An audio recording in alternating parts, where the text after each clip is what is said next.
I like Spanish class because I like counting. We're playing I Spy or Simon Says. And I like the videos. Now I can speak to my grandfather in Spanish because he's from Puerto Rico.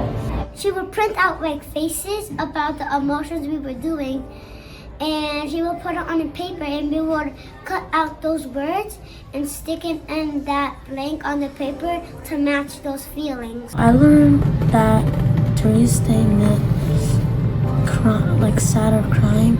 Mulatto is purple, my favorite color. Pink is rosa, blue is azul. Like if you're happy, you say me siento feliz, like I'm happy.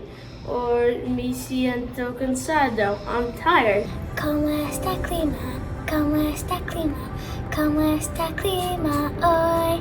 1, 2, 3, 4, 5, 6, 7, 8, 9, 10, 11, 12, 13, 14, 15, 16, 17, 18, 19, 20, 21, 22, 23, 24, 25, 26, 27, 28, 29. So when I learn Spanish, I am a risk taker because I can answer questions, and also being a risk taker makes you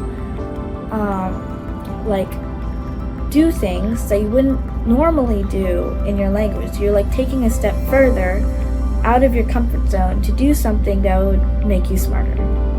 Practice being more knowledgeable, that way I can understand the lesson.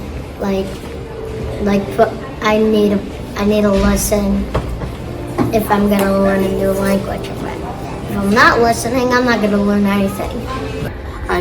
I'm being a risk taker because I'm learning a new language, and that always is good. I am also open-minded to a new language, and you can always learn from the language. When I practice Spanish, I like being a communicator.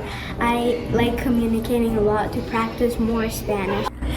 Me siento como muy feliz, como muy emocionado también, porque mis otros amigos están aprendiendo como español, y eso me hace feliz, muy feliz.